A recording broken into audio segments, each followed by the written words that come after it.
भारत ने अफ्रीका को 150 लोकोमोटिव निर्यात किए। भारतीय रेल क्रांति में एक नया अध्याय। रवीश कुमार, किसने सोचा होगा? वही भारत जो दशकों पहले यहां तक कि उनकी गाड़ियों के स्क्रू भी मायने रखते थे। आज यह कंपनी पूरे विश्व में लोकोमोटिव का निर्यात करती है।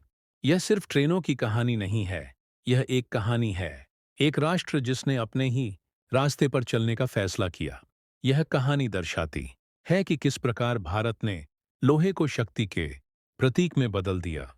आज भारत ने एक समझौते पर हस्ताक्षर की अफ्रीका में गिनी गणराज्य के साथ ऐतिहासिक समझौता। लगभग एक अनुबंध RS 3000 करोड़ निर्यात के लिए 150 लोकोमोटिव भारत में निर्मित, सभी निर्मित बिहार में मरहौरा का फ्लोर प्लान, जिसका उद्घाटन प्रधानमंत्री नरेंद्र मोदी ने किया। ये मशीनें सिर्फ वाहन नहीं हैं, वे हैं धातु की गर्जना, आत्मनिर्भर भारत का सपना। अतीत में देश नेल खड़ी की रेलगाड़ियां और उन्होंने देखा कि उनकी गति अंतर्राष्ट्रीय मजाक का विषय बन गई। आज पूरा विश्व भारत की ओर देखता है, रेलवे इंजीनियरिंग में संदर्भ, और अब अफ्रीका इस प्रगति का मंच होगा। भारतीय लोकोमोटिव विश्व स्तरीय इंजन अफ्रीकी ट्रैक पर आने वाले हैं। गिनी का यह अनुरोध एक अनुबंध से कहीं अधिक है। यह है एक विश्वास की मुहर। भारतीय धरती पर निर्माण कार्य पहले ही शुरू हो चुका है और प्रत्येक लोकोमोटिव पर स्टील पर भारत का नाम अंकित होगा। लेकिन आखिर लोकोमोटिव क्या है? और यह हर ट्रेन का दिल। यह खींचता है, धकेलता है, गति प्रदान करता है और रचना को जीवंत बनाता है। डीजल या बिजली से चलने वाले इस वाहन में शक्तिशाली इंजन लगे हैं जो मिलीमीटर परिशुद्धता के साथ सैकड़ों टन भार ले जाना। इसमें कर्षण प्रणाली, ब्रेक, प्रणोदन और इलेक्ट्रॉनिक नियंत्रण शामिल हैं जो परिभाषित करते हैं गति, दक्षता और सुरक्षा। अफ्रीका जाने वाले भारतीय इंजन अलग हैं। गिनी की अत्यधिक गर्मी और असमान भूभाग का सामना करने के लिए डिजाइन किया गया। पहाड़ों तक की कठिन परिस्थितियों में भी उच्च प्रदर्शन बनाए रखती हैं। और सबसे अच्छी बात, कम ईंधन खपत और कम पर्यावरणीय प्रभाव। यह सिर्फ एक व्यापार समझौता नहीं है, यह है एक भू राजनीतिक आंदोलन। भारत पहले से ही जैसे देशों को इंजन और रेलवे परियोजनाओं की आपूर्ति करता है, मोजाम्बिक, सेनेगल और श्रीलंका। अब गिनी के साथ यह समेकित हो गया है अफ्रीका के औद्योगिक विकास में प्रमुख भागीदार। दशकों तक भारत अपनी रेलवे प्रणाली के निर्माण के लिए विदेशी कंपनियों पर निर्भर रहा। आज वे भारतीय कारखानों, वह निर्यात प्रौद्योगिकी, डिजाइन और इंजीनियरिंग दुनिया के लिए कारखानों में सावली ए मनेजा एम गुजरात पहले से ही उत्पादन ट्रेन के पुर्जे, बोगियां और प्रणोदन प्रणालियां जो भेजे जाते हैं यूरोप, ऑस्ट्रेलिया और सऊदी अरब। अभियान मेक इन इंडिया अब यह नारा नहीं रह गया है, यह है एक वैश्विक निर्यात ब्रांड। नई तमिलनाडु में फोर्ज्ड व्हील प्लांट प्रति वर्ष लाखों स्टील पहियों का उत्पादन करेगा, जिनमें से हजारों निर्यात के लिए थे।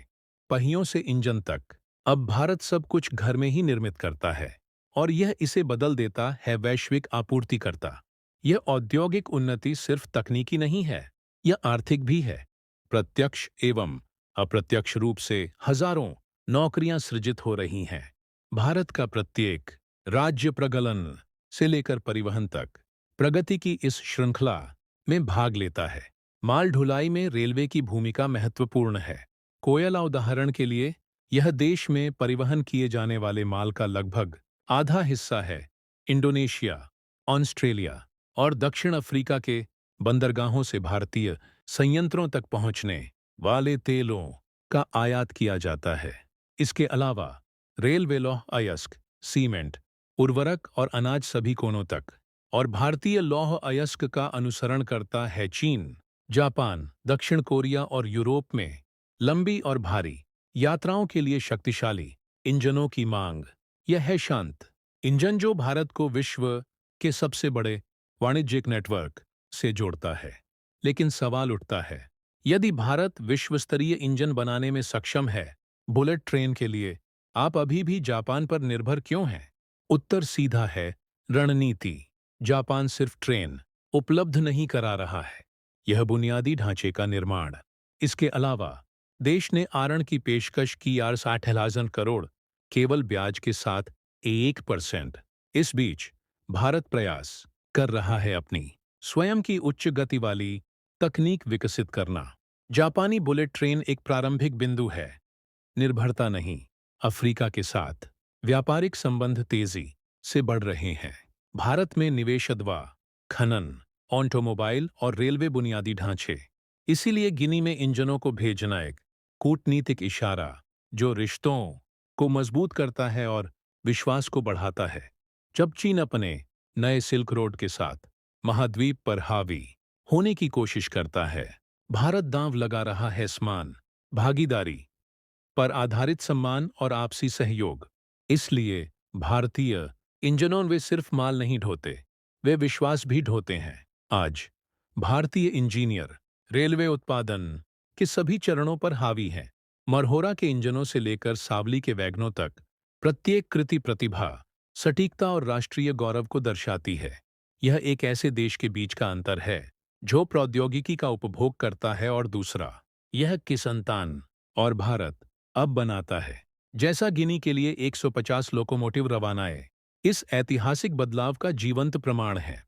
वे प्रतिनिधित्व करते हैं नई भारतीय औद्योगिक क्रांति की धात्विक ध्वनि। हाल के वर्षों में भारत ने इंजनों का निर्यात किया है 10 से अधिक देशों, इसमें मोजाम्बिक, बांग्लादेश और श्रीलंका शामिल हैं। अकेले इन अनुबंधों का योग लगभग 1 बिलियन अमेरिकी डॉलर या ₹5,000 करोड़ और नए ऑर्डर आते रहते हैं। अफ्रीकी और दक्षिण एशियाई देशों अनुमानों से पता चलता है कि केवल 3 वर्षों में भारत हासिल कर सकता है रेल निर्यात में 8% वैश्विक हिस्सेदारी, एक संख्या जो देश को एकता के सूत्र में पिरोती है। उभरती हुई तकनीकी और औद्योगिक शक्ति।